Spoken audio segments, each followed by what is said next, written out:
Welcome to my channel English পরিচয়। Learn English systematically and lesson wise. আজকে আমি তোমাদের জন্য যে ক্লাসটা নিয়ে এসেছি সেটা হলো টেন্সের উপরে প্রেজেন্ট পারফেক্ট কন্টিনিউয়াস টেন্স। নামটা শুনেই তোমরা বুঝতে পারছো প্রেজেন্ট পারফেক্ট কন্টিনিউয়াস টেন্স মানে হচ্ছে দুটো টেন্সের এখানে বৈশিষ্ট্য আছে, একটা হলো প্রেজেন্ট পারফেক্ট আর একটা হলো প্রেজেন্ট পারফেক্ট কন্টিনিউয়াস। এই ক্লাসটা শুরু করার আগে বলি যে টেন্স সংক্রান্ত যে সমস্ত ভিডিওগুলো আমি বানিয়েছি, যাদের লিঙ্ক আমি ডেসক্রিপশন বক্সের নিচে দিয়ে রাখবো, তোমরা এই ক্লাসটা দেখার আগে অবশ্যই সেই ক্লাসগুলো দেখে নেবে। তাহলে তোমাদের প্রেজেন্ট পারফেক্ট কন্টিনিউয়াস টেন্স বুঝতে কোনো অসুবিধাই হবে না। লেটস বিগিন, চলো শুরু করা যাক। প্রেজেন্ট পারফেক্ট কন্টিনিউয়াস টেন্স কখন আমরা ব্যবহার করব? বর্তমানকালের কোনো একটা কাজ বা কোনো একটা ঘটনা অতীতকালে শুরু হয়েছে, মানে আগে শুরু হয়েছে, বর্তমানকালে কিছু সময় ধরে কাজটা চলছে, মানে আগে শুরু হয়েছে, অতীতে শুরু হবে কাজটা, আর বর্তমানকালে কাজটা চলতে থাকবে। অতীতে শুরু হবে মানে পারফেক্ট, আর চলতে থাকবে মানে কন্টিনিউয়াস, মানে প্রেজেন্ট পারফেক্ট কন্টিনিউয়াস টেন্সের এটা হচ্ছে বৈশিষ্ট্য। তো কাজটা দুই ধরনের হতে পারে। তাহলে অতীতকালে কাজটা শুরু হবে, বর্তমানকালেরই কাজ কিন্তু অতীতকালে শুরু হবে কাজটা বা ঘটনাটা, আর বর্তমানকালের কিছু সময় ধরে কাজটা চলবে। নির্দিষ্ট সময় ধরেও কাজটা চলতে পারে বা অনির্দিষ্ট সময় ধরেও কাজটা চলতে পারে। আমরা দেখে নেব যে সেন্টেন্স স্ট্রাকচার করার সময় বা ফর্মটা কি হবে। প্রথমে হবে সাবজেক্ট বা কর্তা, যে কাজটা করছে বাক্যে বা যার সম্বন্ধে বলা হচ্ছে। তারপর হ্যাভ বিন বা হ্যাজ বিন এর মধ্যে একটা। তো আমরা হ্যাজ আর হ্যাভের ব্যবহারটা বলেছিলাম, একটা জিনিসের পর হ্যাজ বা একজনকার পরে হ্যাজ, মানে সিঙ্গুলারের পরে হ্যাজ আর প্লুরালের পরে হ্যাভ বসে, তাই তো? আইটা হলো ব্যতিক্রম, যার পরে হ্যাভ বসে। আইটা সিঙ্গুলার, এক বচন, কিন্তু তারপরে সেটা সত্য হ্যাভ বসে। তাহলে সাবজেক্টের পরে হ্যাভ বিন বা হ্যাজ বিন এর মধ্যে একটা বসালাম সাবজেক্ট অনুযায়ী। আর কন্টিনিউয়াস টেন্স মানে হচ্ছে ভার্ব ওয়ান বা ভার্বের প্রেজেন্ট ফর্মের সাথে কি যোগ? আইএনজি যোগ, প্লাস টাইমটা থাকবে। মানে এখানে তো সময়ের একটা ব্যবহার থাকবে। মানে বর্তমানকালের কোনো কাজ অতীতকালে শুরু হয়ে বর্তমানকালের কিছু একটা নির্দিষ্ট সময় ধরে বা একটা অনির্দিষ্ট সময় ধরে চলতে থাকবে, সেই সময়টাকে বোঝাতে এখানে দুটো আমরা প্রিপোজিশনের ব্যবহার করতে পারি। একটা হলো সিন্সের ব্যবহার এবং ফরের ব্যবহার। সিন্স কখন ব্যবহার করব আমরা? যখন নির্দিষ্ট সময় ধরে কাজটা চলবে, যখন শুরু হবে নির্দিষ্ট সময়ে, একটা নির্দিষ্ট সময়ে যখন শুরু হবে কাজটা বা ঘটনাটা ঘটবে, তখন আমরা সেক্ষেত্রে সিন্স ব্যবহার করে থাকি। এবং যদি সময়ের ব্যাপ্তি বোঝায়, মানে নির্দিষ্ট কোনো সময় না বুঝিয়ে সময়ের কোনো ব্যাপ্তি বোঝায়, যে একটা গ্যাপ বোঝাবে সময়ের, তখন সেক্ষেত্রে ফর বসে। তাহলে পয়েন্ট অফ টাইম বা নির্দিষ্ট সময়ের ক্ষেত্রে সিন্স, আর অনির্দিষ্ট সময় বা সময়ের ব্যাপ্তি বোঝাতে আমরা ফর ব্যবহার করে থাকি। চলো এখানে ট্রান্সলেট ইনটু ইংলিশ কতগুলো ইংরেজি বাংলা থেকে ইংরেজিতে আমরা অনুবাদ করে দেখে নিই যে প্রেজেন্ট পারফেক্ট কন্টিনিউয়াস টেন্সে কখন আমরা ব্যবহার করব। নাম্বার ওয়ান, নিতু 1 ঘন্টা ধরে সাইকেল চালাচ্ছে। তাহলে বাক্যটা পড়ে দেখো, নিতু 1 ঘন্টা ধরে সাইকেল চালাচ্ছে। তাহলে 1 ঘন্টা আগে কাজটা শুরু হয়েছে, মানে অতীতকালে শুরু হয়েছে, আর সাইকেল চালাচ্ছে, এখনো কাজটা চলছে, তাহলে অতীতকালে শুরু হয়েছে, এখনো চলছে কাজটা, তাহলে নিশ্চয়ই প্রেজেন্ট পারফেক্ট কন্টিনিউয়াস টেন্সের সেন্টেন্স স্ট্রাকচার ব্যবহার করা হবে। তাই কি হবে এটা ট্রান্সলেশন করলে? নিতু, আগে সাবজেক্ট, কার সম্বন্ধে বলা হচ্ছে? নিতু সম্বন্ধে। এরপরে সাবজেক্টের পরে হ্যাভ বিন বা হ্যাজ বিন। নিতুটা হলো একজন, একজনের পরে আমরা হ্যাজ বিন বসে। নিতু হ্যাজ বিন সাইকেল চালানো, সাইক্লিং করতে পারো বা রাইডিং সাইকেলও করতে পারো। রাইড মানে চালানো, রাইডিং সাইকেলও করতে পারো, রাইডিং বাইসাইকেলও করতে পারো বা সাইক্লিং করতে পারো। আমি সাইক্লিং করে দিচ্ছি, সাইক্লিং, বা রাইডিং সাইকেলও করতে পারো তুমি, cycling. Nitu has bin cycling or riding cycle, সেটাও করতে পারো তুমি। Nitu has been riding cycle, Nitu has বিন, সোজা হবে একটু, Nitu has been riding cycle, bicycle. Nitu has বিন মূল ভার্বের প্রেজেন্ট ফর্মের সাথে আইএনজি যোগ, রাইড মানে চালনা করা, এখানে রাইডটা হলো মূল ভার্ব, তাই মূল ভার্বের প্রেজেন্ট ফর্মের সাথে সবসময় আইএনজি যোগ হয়। Nitu has been riding cycle or bicycle. এরপরে ফর আর সিন্সের যে ব্যবহারটা, এখানে 1 ঘন্টা ধরে কোনো তো বলে দেওয়া হচ্ছে না যে 5টা থেকে কি 6টা থেকে, তাহলে নির্দিষ্ট সময় এখানে উল্লেখ নেই, তাহলে নির্দিষ্ট সময়ের উল্লেখ নেই মানে হচ্ছে কিসের ব্যবহার হবে? ফর প্রিপোজিশনের ব্যবহার হবে। Nitu has been riding cycle for 1 ঘন্টা ধরে, ফর অ্যান আওয়ার। আওয়ার মানে ঘন্টা, এখানে আওয়ার ও সাইলেন্ট লেটার, তাই আওয়ার ওই জন্য অ্যান বসেছে। সেটা আমরা আর্টিকেল যখন করাবো তখন এগুলো দেখাবো। Nitu has been riding cycle for an hour. Next number 2 দেখে নি, সে সকাল থেকে মাঠে খেলিতেছে। তাহলে সে খেলাটা শুরু করছে সকালে, মানে বর্তমান কালের কোনো একটা কাজ বা ঘটনা আগে শুরু হয়েছে, অতীতে শুরু হয়েছে, মানে তার মাঠে যে খেলছে সেটা আগের থেকে খেলছে, তাই তো? সকাল থেকে খেলছে, শুরু হয়েছে আগে, এখনো চলছে, মানে present perfect continuous tense. Number 2, সে হি বা শি, ধরে নাও শি, এরপরে সাবজেক্টের পরে হ্যাজ বিন বা হ্যাভ বিন, সিঙ্গুলার বলে এখানে has been, she has been, she has been. মূল ভার্ব কোনটা? খেলা, খেলাটা প্লেটা হলো মূল ভার্ব, তাই সি হ্যাজ বিন প্লের সাথে আইএনজি যোগ, মূল ভার্বের সাথে আইএনজি যোগ, এই যে ভার্ব ওয়ানের সাথে আইএনজি যোগ, has been playing, she has been playing.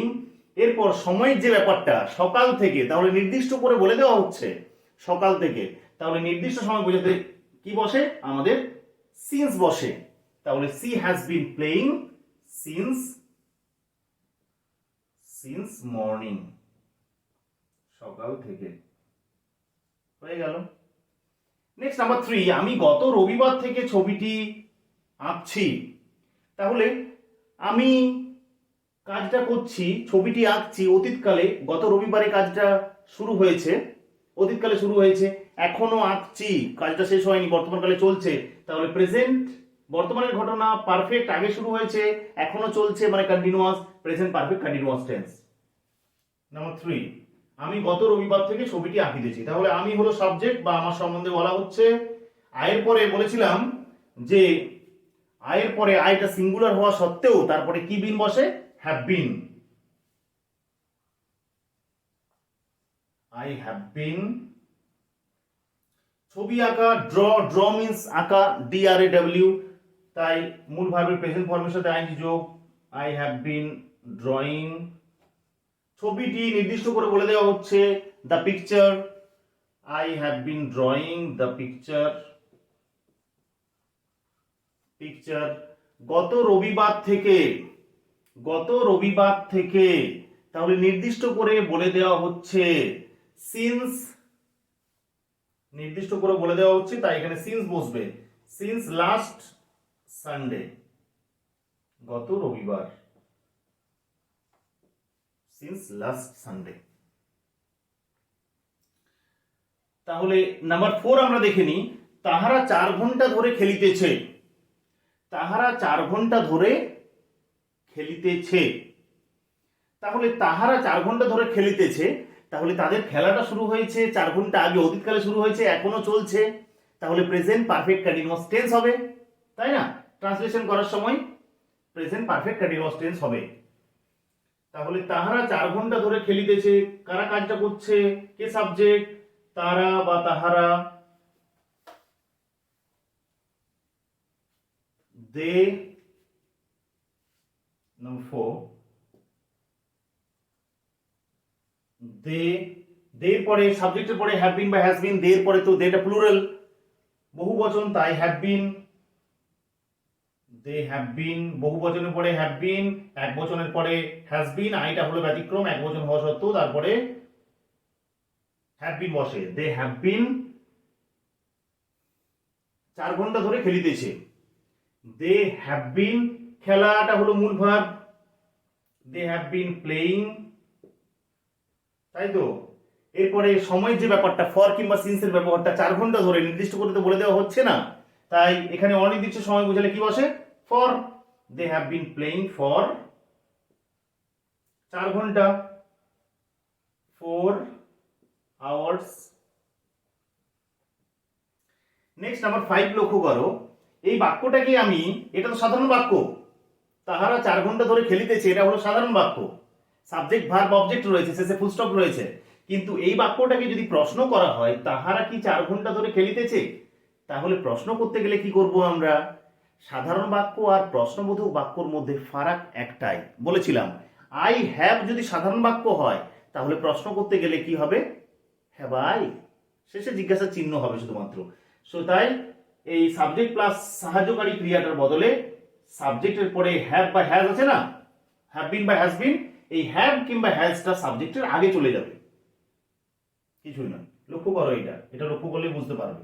তাহলে তাহারা 4 ঘন্টা ধরে খেলিতেছে যদি হয় they have been playing for 4 hours, তাহলে শুধুমাত্র আমরা এই দে হ্যাভ সাবজেক্ট সাহায্যকারী ক্রিয়া, এই সাহায্যকারী ক্রিয়াটাকে প্রশ্ন করার জন্য সাবজেক্টের আগে নিয়ে চলে যাব। দে হ্যাভটা কি হয়ে যাবে? হ্যাভ দে যা আছে তাই থেকে যাবে। Have they been playing for 4 hours, শেষে ইন্টারভেটিভ সাইন কোশ্চেন মার্ক, কিছুই নয়। সাবজেক্টের সাহায্যকারী ক্রিয়ার মধ্যে এইটাই সাবজেক্ট সাহায্যকারী ক্রিয়া, প্রশ্নবোধক বাক্যে সাহায্যকারী ক্রিয়া সাবজেক্ট, কিছুই নয়, শেষে জিজ্ঞাসা চিহ্ন। ওই বাক্যটাকে আবার রেখেছি নাবাচক বাক্যে, তোমাদের যাতে বুঝতে সুবিধা হয়। তাহারা 4 ঘন্টা ধরে খেলিতেছে না, তাহলে না মানে এটা নেগেটিভ সেন্টেন্স, নাবাচক বাক্য, তাই না? তাহলে তাহারা 4 ঘন্টা ধরে খেলিতেছে না, তাহলে তাহারা 4 ঘন্টা ধরে খেলিতেছে যদি হয় দে হ্যাভ বিন প্লেইং, তাহলে তাহারা খেলিতেছে না কি হবে? কিছুই নয়, শুধুমাত্র দে হ্যাভ আছে তো, এই হ্যাভের পরে নট বসে যাবে, নেগেটিভ সেন্টেন্স মানে they have not been playing for 4 hours, they have not been playing for 4 hours, তারা 4 ঘন্টা ধরে খেলিতেছে না। নাবাচক বাক্য হলে সাহায্যকারী ক্রিয়াটার পরে নট বা নেভারের ব্যবহার, নেভার মানে কখনোই না, নট মানে না। আর এই বাক্যটাকে আবার রেখেছি নাবাচক বাক্যের প্রশ্নবোধক বাক্য, তাহারা কি 4 ঘন্টা ধরে খেলিতেছে না। তাহলে দেখো এখানে তো পুরোটাই যে বললাম কাজগুলো ঘটেছে অতীতকালে, 4 ঘন্টা ধরে খেলিতেছে মানে কাজটা শুরু হয়েছে আগে অতীতে, এখনো বর্তমান ধরে কিছু নির্দিষ্ট বা অনির্দিষ্ট সময় ধরে চলছে, তাই এখানে প্রেজেন্ট পারফেক্ট কন্টিনিউয়াস টেন্সের ব্যবহার করছি। কিন্তু আমরা দেখানোর জন্য যে সাধারণ বাক্য কিরকম ভাবে তৈরি হয়, প্রশ্নবোধক বাক্য কিভাবে তৈরি হয়, নাবাচক বাক্য কিভাবে তৈরি হয়, আবার নাবাচক বাক্যের প্রশ্নবোধক বাক্য কিভাবে তৈরি হয়। তাহারা কি 4 ঘন্টা ধরে খেলিতেছে না, তাহলে তাহলে এটা তো প্রশ্নবোধক বাক্য, তাহলে সাধারণ বাক্যে দে হ্যাভ, প্রশ্নবোধক বাক্যে হ্যাভ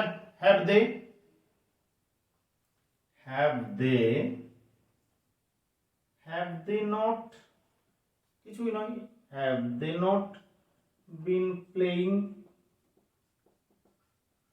ফর 4 আওয়ার্স,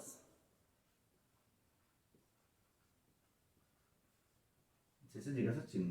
তাহলে they have not been playing for 4 hours, তারা 4 ঘন্টা ধরে খেলিতেছে না, সেটাকে যখন প্রশ্নবোধক করছি শুধুমাত্র সাহায্যকারী ক্রিয়াটাকে সাবজেক্টের আগে নিয়ে চলে আসছি, have they not been playing for 4 hours.